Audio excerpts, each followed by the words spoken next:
तर खासदारांना कामं करायची नसतात, फक्त भाषणं करायची असतात असं म्हणत आढळराव पाटलांनी अमोल कोल्हेंना टोला लगावलाय। नागरिक शास्त्राचा उल्लेख करत आढळरावांनी अमोल कोल्हेंवर निशाणा साधला।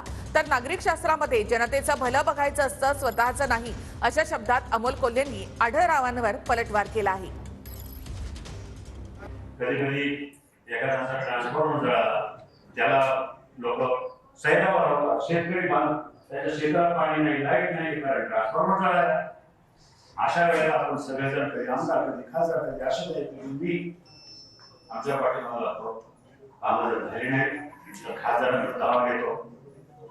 अशा वेळेला खासदारांनी म्हणायचं नाही बाबा, त्या नागरिक शास्त्रात असं लिहिलेलं नाहीये, नागरिक शास्त्रात खासदारांनी कामच करायची नसतात, फक्त भाषण करायची असतात असं लिहिलेलं, त्यामुळे माफ कर, मी काय करणार नाही असं करून चालत नाही।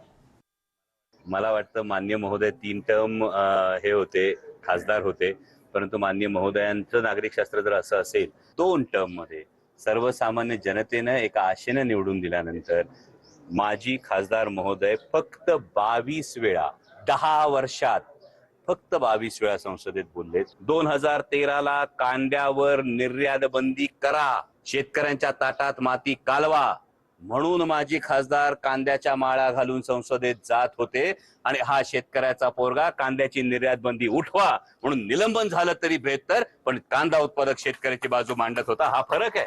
त्यामुळे कुठलं नागरिक शास्त्र बघायचं असेल तर नागरिक शास्त्रामध्ये मायबाप जनतेचं भलं बघायचं असतं, फक्त स्वतःच्या कंपन्यांचं नाही।